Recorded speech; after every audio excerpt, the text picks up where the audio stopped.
तो 2024 में सिनेमा की दुनिया की सबसे बड़ी खबर यह है कि आयरन मैन जैसे एक लेजेंडरी कैरेक्टर को प्ले करने के कई साल बाद आरडीजे एमसीयू में वापस आ रहे हैं एज डॉक्टर डूम। लेकिन जब से यह खबर सामने आई है तब से मेरे और तुम्हारे जैसे जो फैंस हैं उनका लालच और भी ज्यादा बढ़ गया है। हम कहीं ना कहीं ये सोचने लगे हैं कि जब मार्वल आरडीजे को वापस ला सकता है तो फिर कैप्टन अमेरिका के रोल में क्रिस इवांस को भी वापस ला सकता है, क्योंकि ना तो उनके पास पैसे की कमी है और ना ही आइडियाज की। और वैसे भी जब क्रिस इवांस ह्यूमन टॉर्च के रोल के लिए वापस आ सकते हैं तो फिर कैप्टन अमेरिका के लिए क्यों नहीं। लेकिन फिर वही प्रॉब्लम सामने आ जाती है कि कैप्टन की जर्नी खत्म हो चुकी है तो उन्हें वापस लाना सही नहीं रहेगा। इसीलिए आज की इस वीडियो में हम कैप्टन अमेरिका को एमसीयू में वापस लाने की 3 ऐसी पॉसिबिलिटीज पर डिटेल में डिस्कशन करेंगे जिससे उनकी ऑलरेडी एग्जिस्टिंग जर्नी पे भी कोई नेगेटिव इंपैक्ट नहीं पड़ेगा। तो आराम से बैठ जाओ और इस वीडियो को एंजॉय करो। अब देखो, ये जो 3 तरीके हैं ना, इसमें से एक जो तरीका है वो बहुत ही ज्यादा इजी, कॉमन और पॉपुलर है, लेकिन जो बाकी के 2 तरीके हैं वो कुछ अलग ही लेवल के हैं। और सबसे खास बात यह है कि ये दोनों आपस में कनेक्टेड भी हैं। तो आओ एक एक करके सभी तरीकों पर बात करते हैं। सबसे पहला और सबसे ऑब्वियस तरीका है कि कैप्टन अमेरिका के किसी वेरिएंट को दिखाया जाए जो किसी और टाइमलाइन का हो। अब अपने इस पहले तरीके को एग्जीक्यूट करने के भी 3 तरीके हैं। सबसे पहले वो सिंपली ये दिखा सकते हैं कि कोई और टाइमलाइन है जहां का कैप्टन अपने यूनिवर्स को डॉक्टर डूम से बचाने के लिए हमारे मेन यूनिवर्स के सुपर हीरोज का साथ देगा। फिर इसके अलावा वो ये भी दिखा सकते हैं कि जैसे डेडपूल एंड वुल्वरीन में हमें ह्यूमन टॉर्च देखने को मिला था, लेकिन किसी और यूनिवर्स में नहीं बट वॉइड में, क्योंकि उसकी टाइमलाइन डिलीट हो चुकी थी। वैसे ही हमें एक दूसरा कैप्टन अमेरिका वॉइड में ही दिखाया जाए। लेकिन फिर सवाल ये आता है कि मार्वल वॉइड को वापस से दिखाएगा ही क्यों? तो देखो, खबरें कुछ ऐसी हैं कि हमें सीक्रेट वॉर्स या डूम्सडे में बैटल वर्ल्ड देखने को मिलेगा। एक ऐसी जगह है जहां पे सुपर हीरोज डॉक्टर डूम के अगेंस्ट फाइट करेंगे। और एमसीयू का जो वॉइड है ना, वो मोस्ट प्रोबेबली वही बैटल वर्ल्ड है। तो जब सुपर हीरोज बैटल वर्ल्ड में असेंबल हो रहे होंगे तब उन्हें वहीं पे वॉइड वाला कैप्टन अमेरिका भी ज्वाइन कर सकता है। फिर इसके अलावा वो ये भी कर सकते हैं कि वो किसी और यूनिवर्स का एक इविल कैप्टन अमेरिका हमें दिखाएं, जैसे कि सुपीरियर आयरन मैन होता है। या फिर वो कैप्टन हाइड्रा भी दिखा सकते हैं जो शील्ड की जगह हाइड्रा के लिए काम करता हो। लेकिन क्योंकि ऑब्वियस सी बात है, डॉक्टर डूम अच्छे और बुरे सभी तरीके के लोगों और यूनिवर्सेस के लिए एक कॉमन थ्रेट है, तो उस कंडीशन में वो evil captain America doctor Doom के अगेंस्ट फाइट कर सकता है। अब देखो, यहां तक तो हो गया हमारा पहला तरीका। तो अब बात करते हैं अपने दूसरे तरीके के बारे में, और इसी में से निकल के आएगा हमारा तीसरा तरीका जो सबसे ज्यादा इंटरेस्टिंग है। लेकिन अगर तुम्हें यह लग रहा है ना कि मैं यहां पे उस तरीके के बारे में बात करने वाला हूं कि एंड गेम में जो बैनर ने एक ऐसी मशीन क्रिएट कर दी थी जिससे इंसान की एज कम हो सकती है, तो उसी मशीन का यूज करके बूढ़े कैप्टन को जवान कर दिया जाए जैसे एंटमैन जवान हो रहा था, तो नहीं, मैं यहां पे उस तरीके के बारे में बात नहीं करने वाला हूं। अब देखो, होने को तो कुछ भी हो सकता है, लेकिन मैंने इस तरीके को शामिल नहीं किया है। इसके पीछे 2 लॉजिकल रीजंस हैं। पहला कि इस केस में हम अपने मेन कैप्टन जिसकी जर्नी खत्म हो चुकी है उसे वापस से छेड़ के उसकी जर्नी और लेगेसी को खराब कर देंगे, क्योंकि जब हमारा मेन कैप्टन ही जवान हो जाएगा तो फिर सैम विल्सन के कैप्टन अमेरिका की क्या जरूरत है? उसका क्या काम है? उसका कैरेक्टर आर्क तो पूरी तरीके से बर्बाद हो जाएगा। और अब मार्वल वाले ये तो चाहेंगे नहीं कि वो सैम को कैप्टन अमेरिका बनाने के लिए जो पूरी एक सीरीज बना चुके हैं और उसके बाद अब एक पूरी मूवी बना रहे हैं,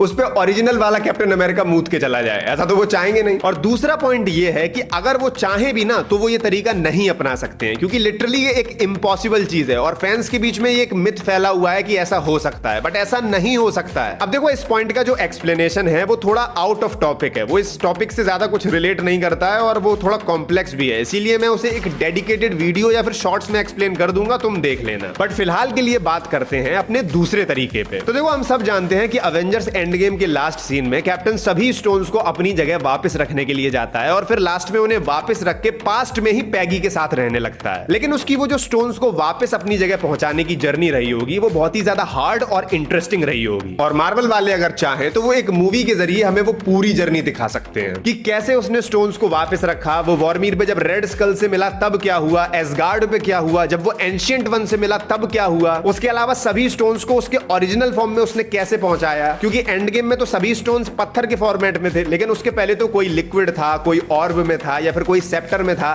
तो उसने उन्हें ओरिजिनल फॉर्म में पहुंचा के कैसे अपनी अपनी जगह पे रखा, वो सब देखना बहुत ही ज्यादा इंटरेस्टिंग है और वो एक मूवी डिजर्व करता है। लिटरली सच बता रहा हूं, इस चीज पे एक मूवी बन सकती है। और टेक्निकली देखा जाए तो मार्वल वाले इस पे एक मूवी बना भी सकते हैं जो बहुत ही आइकॉनिक होगी और ऊपर से ये कैप्टन की लेगेसी के साथ भी कोई छेड़छाड़ नहीं करेगी, क्योंकि ऑब्वियस सी बात है कि ये चीज ऑलरेडी बताई जा चुकी है कि कैप्टन स्टोन्स को वापस रखने गया था और फिर पास्ट में ही रह गया। अब होगा सिर्फ इतना कि उसकी ये जो एडवेंचरस जर्नी होगी जिसके बारे में ऑलरेडी बताया जा चुका है, उसे अब दिखाया जाएगा, उसे एक्सप्लोर किया जाएगा कि उसने क्या क्या किया और कैसे कैसे किया। जिसका एंड तो फिक्स है कि वो पैगी के पास चला जाएगा, लेकिन मजा उस एंडिंग में नहीं है, मजा है उस पूरी जर्नी में। ये बिल्कुल ऐसा ही होगा जैसे ब्लैक विडो की मूवी आई थी और उसमें उसके मरने के बाद ये एक्सप्लोर किया गया था कि उसने अपनी लाइफ में क्या क्या किया। हाँ, ब्लैक विडो मूवी उतनी अच्छी नहीं थी, बट कैप्टन अमेरिका वाली जो मूवी है ना, उसका आइडिया ही इतना दमदार है कि मूवी तो दमदार होगी। अब अगर मार्वल स्टूडियोज चाहे तो इस तरीके को यहीं तक भी एग्जीक्यूट कर सकते हैं, लेकिन अगर वो चाहे तो इस तरीके को एक लेवल और ऊपर लेके जा सकते हैं, और यहीं से निकल के आता है हमारा तीसरा तरीका। तो देखो, ये जो मूवी होगी जिसमें कैप्टन अमेरिका की इन्फिनिटी स्टोन्स को रिटर्न करने की जर्नी दिखाई जाएगी, उसकी एंडिंग में वो दिखा सकते हैं कि कैप्टन सारे काम निपटा के पैगी के पास जा रहा होता है, लेकिन तभी पोस्ट क्रेडिट सीन में हमें दिखाया जाता है कि सैम विल्सन, ब्रूस बैनर या बाकी के कुछ और अवेंजर्स टाइम ट्रेवल करके कैप्टन के पास पहुंचते हैं, और वहां पे पहुंचने के बाद वो लोग कैप्टन को बताते हैं कि हम फ्यूचर से आए हैं और फ्यूचर में आपने हमें बताया है कि आपने अपनी जिंदगी को पैगी के साथ गुजारा है, लेकिन प्लीज एक आखिरी बार हमें आपकी जरूरत है, एक आखिरी बार हमारा साथ दे दीजिए क्योंकि पूरा मल्टीवर्स खतरे में है, और जब आपका हमारे साथ ये आखिरी मिशन पूरा हो जाए तो आप वापस से पैगी के पास लौट जाना। और तभी स्क्रीन पे लिख के आता है कि captain America will return in Avengers secret Wars. देखो, अब सोचने में ही जब इतना मजा आ रहा है तो असल में ये हो गया तो कितना मजा आएगा। और इस तरीके से मेन कैप्टन की जर्नी पे भी कोई नेगेटिव इंपैक्ट नहीं पड़ेगा क्योंकि यहां से एक ब्रांच टाइमलाइन निकल जाएगी, और अब तो टाइमलाइन वाली कोई प्रॉब्लम भी नहीं है क्योंकि लोकी के राज्य में किसी भी टाइमलाइन को डिलीट नहीं किया जाता है। वेल, मेरे ओपिनियन में यही 3 तरीके हैं जिनसे कैप्टन को वापस लाया जा सकता है। तुम्हें ये तरीके कैसे लगे मुझे जरूर बताना, और चैनल को सब्सक्राइब करके बेल आइकॉन को भी ऑल पे जरूर से सेट कर लेना। बाकी मिलते हैं किसी और वीडियो में, तब तक के लिए बाय।